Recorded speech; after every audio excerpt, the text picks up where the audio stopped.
The young woman can still remember one particular Remembrance Day when her words and actions did nothing more than offend someone she loved so very much.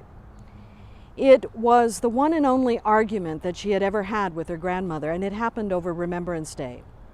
At the time, the young woman was living and working in London.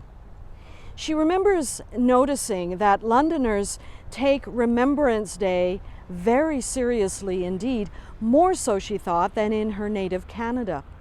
She wondered if the Blitz had something to do with this. While most of the poppies people were wearing were red, she began to see white poppies appear on the lapels of more than just a few people. She read in the newspaper that those people who were committed to peace and believed that for the most part Remembrance Day only serves to glorify war, those people were donning white poppies. You could pretty well draw a dividing line between the generations using the colors of poppies as your guide.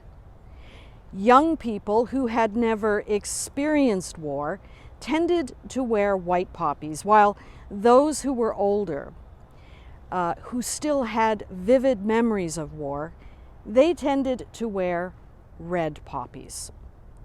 In many homes, poppies in and of themselves managed to create wars.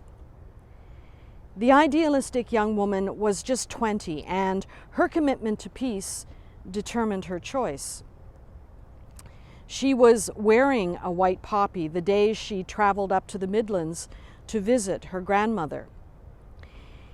It was the day before Remembrance Day when she arrived at her grand's doorstep.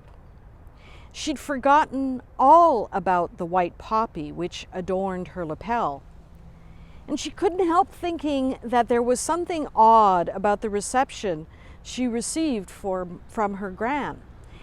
It wasn't exactly what you would call a warm welcome.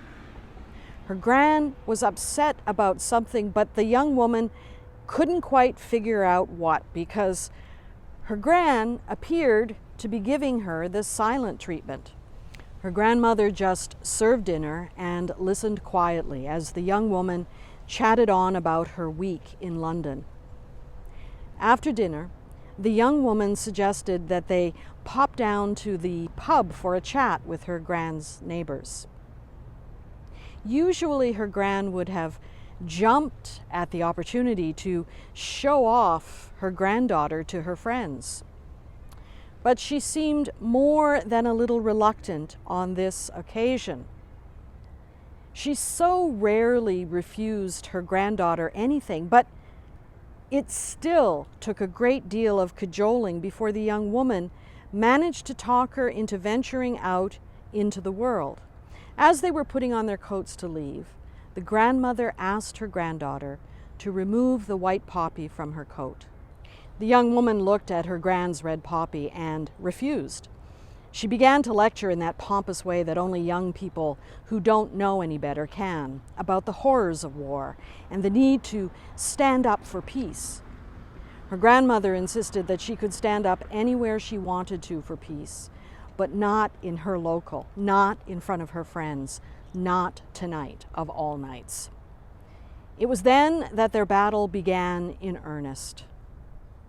They started calmly, but firmly, arguing over the damn poppies.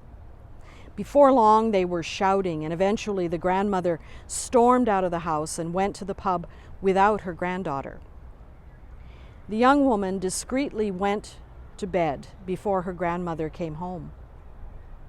Each woman slept fitfully, bemoaning the fact that they had declared their own kind of war.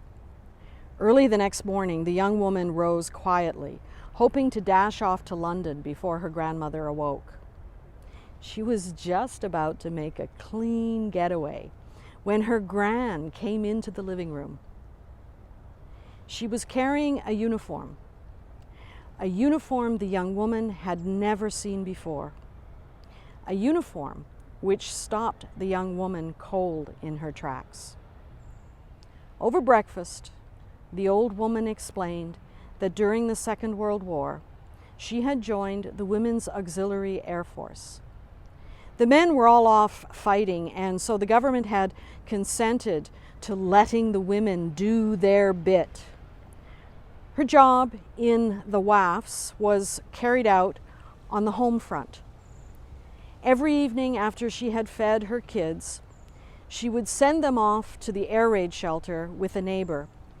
Then she would put on her uniform and head off to the hills over Birmingham, where she would man an anti-aircraft gun. After telling the young woman stories which she had rarely told anyone before, the old woman invited her granddaughter to come with her to the British Legion later that morning. Stunned by all that she had been told, the young woman changed her plans and agreed to meet her gran down at the Legion Hall in about an hour.